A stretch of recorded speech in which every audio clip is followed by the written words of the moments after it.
Side खबरों के लिए सब्सक्राइब करें फ्लेम मीडिया और उसके बाद बेल आइकन को प्रेस करें ताकि सबसे पहले आपको मिले एक्सक्लूसिव खबरें।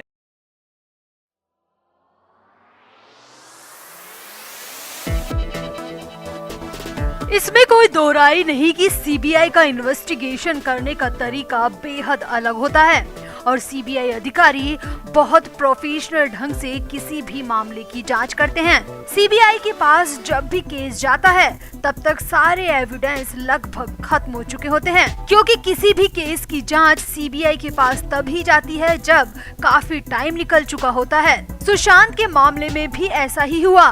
2 महीने बाद सीबीआई के हाथ में जांच आई, तब तक सारे सबूत खत्म हो चुके थे और यही वजह है कि सीबीआई को नतीजा देने में इतना वक्त लग रहा है। अब सीबीआई सूत्रों की माने तो जांच तो पूरी हो चुकी है।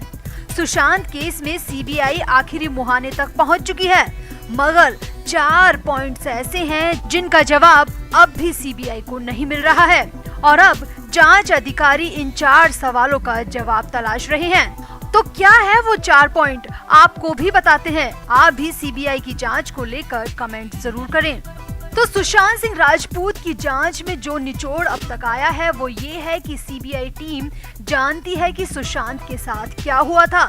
सीबीआई अधिकारियों को पता चल चुका है कि 14 जून का सच क्या है, मगर दिक्कत ये है कि उस सच को सबूतों की जरूरत है। बिना सबूत सच को कोर्ट में साबित करना बेहद मुश्किल है। तो फिलहाल सीबीआई अधिकारियों को 4 ऐसे सवालों के जवाब चाहिए जो कि सुशांत केस के लिए अहम कड़ी साबित होंगे। तो हम आपको बारी बारी से वो 4 पॉइंट बताते हैं जिनका जवाब सीबीआई भी तलाश रही है। तो सीबीआई के सामने पहला यक्ष प्रश्न जो है वो रिया चक्रवर्ती से जुड़ा है। जी हाँ, रिया के व्हाट्सएप चैट के मुताबिक रिया सुशांत को चाय या जूस में ड्रग मिलाकर देती थी। सुशांत को पता ही नहीं था कि उसे चाय या जूस में क्या मिलाकर दिया जा रहा है। रिया जब 8 जून को सुशांत का घर छोड़ के गई थी तो ठीक उसके 7 दिन बाद सुशांत की मौत हो गई। तो सीबीआई के सामने सवाल ये है कि क्या सुशांत को धोखे से ड्रग देना सबसे बड़ा कारण है, क्योंकि 7 दिनों से ड्रग न मिल पाने की वजह से सुशांत ज्यादा अवसाद में चले गए, जबकि सुशांत उस अवसाद की वजह तक नहीं जानते थे और यही वजह रही कि 7 दिनों के बाद मौत होने के कारण सुशांत के विसरा में ड्रग मिला ही नहीं, जबकि 7 दिन तक ब्लड में ड्रग रहता है। और अगर यही सुशांत की मौत का कारण है तो धोखे से किसी को ड्रग देना पॉइजन देने के बराबर है और ये काम मर्डर की श्रेणी में आता है। दूसरा पॉइंट जो सीबीआई तलाश रही है वो भी रिया से ही जुड़ा है। तो रिया ने खुद एक टीवी न्यूज चैनल में लाइव इंटरव्यू में कहा था कि उसकी सबसे बड़ी गलती थी कि वो एक ऐसे व्यक्ति से प्यार कर बैठी जो कि ड्रग एडिक्ट था। तो सीबीआई अब जो तलाश कर रही है वो ये है कि अगर सुशांत खुद ड्रग एडिक्ट थे तो आखिर क्या वजह थी कि मौत से 7 दिन पहले सुशांत ने ड्रग लेना बंद कर दिया था, जबकि क्रिमिनोलॉजी के अनुसार खुद को मारने से पहले व्यक्ति ज्यादा अवसाद में चला जाता है और इससे नशाखोरी और ज्यादा बढ़ जाती है। लेकिन सुशांत की विसरा में तो न ड्रग मिला न अल्कोहल। आखिर ड्रग क्यों नहीं मिला, यही सवाल सीबीआई के सामने है। अब सीबीआई तलाश कर रही है कि अगर सुशांत ड्रग के आदी नहीं थे तो रिया ने झूठ क्यों बोला, और अगर सुशांत ड्रग एडिक्ट थे तो विसरा परीक्षण में ड्रग क्यों नहीं मिला। अब सवाल यहाँ ये भी है कि रिया झूठ बोल रही है या फिर विसरा ही नकली था। तीसरा और अहम सवाल ये है कि कोरोना काल में बॉडी का बिना कोविड टेस्ट किए पीएम करने पर सख्त मनाही थी। फिर इस प्रोटोकॉल को तोड़ते हुए फॉरेंसिक डॉक्टर्स ने आनन फानन में देर रात सुशांत का पीएम क्यों किया। वैसे भी शाम 5 बजे बाद पीएम नहीं होता, ऐसा नियमों में शामिल है। और कोरोना प्रोटोकॉल को तोड़ते हुए फॉरेंसिक डॉक्टर ने जल्दबाजी में सुशांत का पीएम देर रात में क्यों कर दिया। क्या यहाँ केवल फॉल्स विसरा मटेरियल देने के लिए ये सब किया गया? सीबीआई को अब इस सवाल का भी जवाब चाहिए। चौथा और सबसे आखिरी मुद्दा जो सीबीआई की जांच को अटका रहा है वो ये है कि हैंगिंग केस में ड्रग या अल्कोहल से इंटॉक्सिकेट करके यदि किसी को लटका दिया जाए तो स्ट्रगुलेशन के निशान नहीं मिलते और मामला खुदकुशी जैसा दिखता है।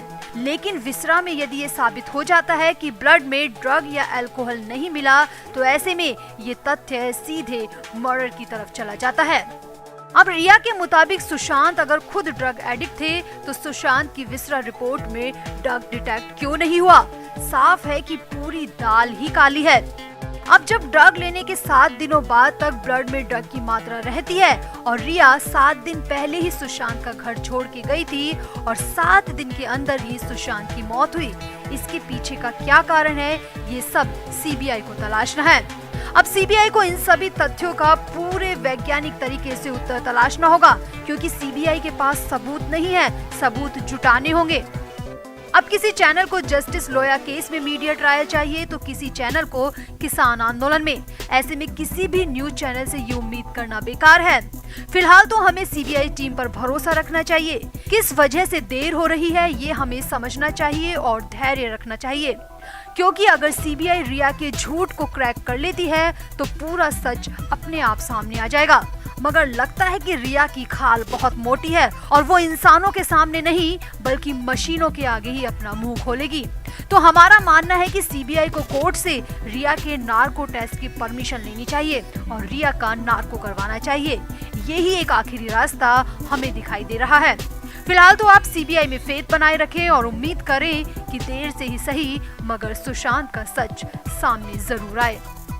यही नहीं, जहां सुशांत पहले रहते थे वहां रिया ने जबरन घर को हॉन्टेड बताया और सुशांत को बहकाकर उस घर को खाली करने को मजबूर कर दिया और रिया सुशांत को जबरन बांद्रा के माउंट ब्लैक अपार्टमेंट में ले आई और इस अपार्टमेंट में लाने के बाद तो जो हुआ वो सब आपके सामने है। वो यूरोप ट्रिप, सुशांत की अचानक से तबीयत खराब होना, सुशांत का अचानक सोशल मीडिया और पब्लिक से बिल्कुल गायब हो जाना, ये सब आपके सामने है।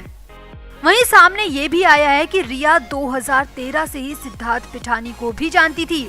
जी हाँ, रिया पिठानी को 2013 से ही जानती थी और रिया ने ही सुशांत को पिठानी से मिलवाया था और पिठानी को सुशांत के स्टाफ में साइन करवाने के लिए ही रिया ने ही जोर जबरदस्ती भी की थी।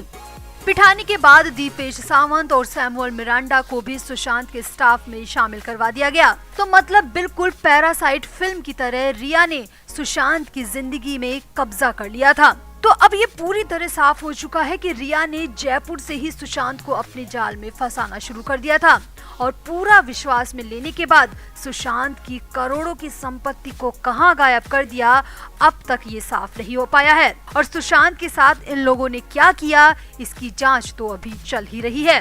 खैर, कहते हैं कि सच में बहुत ताकत होती है और चाहे सच को कितने ही तालों में बंद कर दो, कितना ही छिपाने की कोशिश करो, मगर सच एक ना एक दिन बाहर जरूर आता है, सबके सामने आता है और झूठ का पर्दाफाश कर देता है। तो रिया से जुड़े इस बड़े और नए खुलासे पर आपका क्या कहना है? आप भी कमेंट करें और वीडियो को भी शेयर करें। Flame media report.